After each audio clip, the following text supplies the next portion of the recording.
श्री स्वामी समर्थ. आज मी परत पिकअप करायला आलो बडोदराला. पिकअप करून त्यांना मुंबईला ड्रॉप करायचं आहे. मी गाडी इथेच ठेवलेली त्यांच्याकडेच 2 दिवस. आता इथून मी परत त्यांना घेऊन जाईन मुंबईला. एक खाली बोलायचं होतं की गुजरातमध्ये भरपूर फिरलो मी असा 8 वर्षामध्ये, पण गुजरातमध्ये बडोदरा सर्वात बेस्ट आहे. ह्याच्यासाठी सर्वजण वार्ता चांगले करतात. तू तडाकनी वार्ता नाही करत. चांगल्यापणे बोलल्यावर चांगल्यापणे उत्तर देतात. काय विचारलं तर बरोबर ते उत्तर देतात आपला समजून. ते एक चांगलं वाटलं. आणि थंडी भरपूर आहे इथे. एक मॅक्झिमम तरी 16-17 डिग्री कंटिन्यू चालूच आहे थंडी.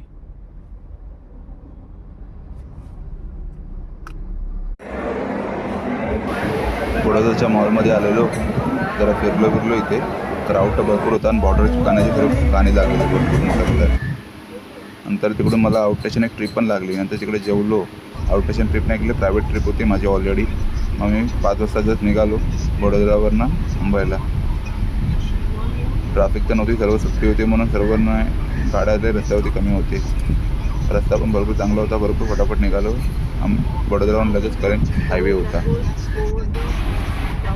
इकडून मग हायवेला कनेक्ट होऊन आलो.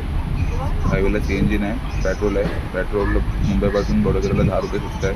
1000चा पेट्रोल टाकून हायवे क्रॉस करून CNG भरली. नंतर मग मेलग्राममध्ये थांबलो. मेलग्राममध्ये त्यांनी जेवले, नाश्ता केले, तर थोडाफार खाल्ला त्यांनी. तिकडून डायरेक्ट मुंबईला निघालो. CNG कुठे भरली नाही, थोडं पेट्रोल होती. गाडी चालवली, त्यांना सोडली आणि त्याच्या बाजूला त्यांचा CNG पंप होता. मग तिकडे CNG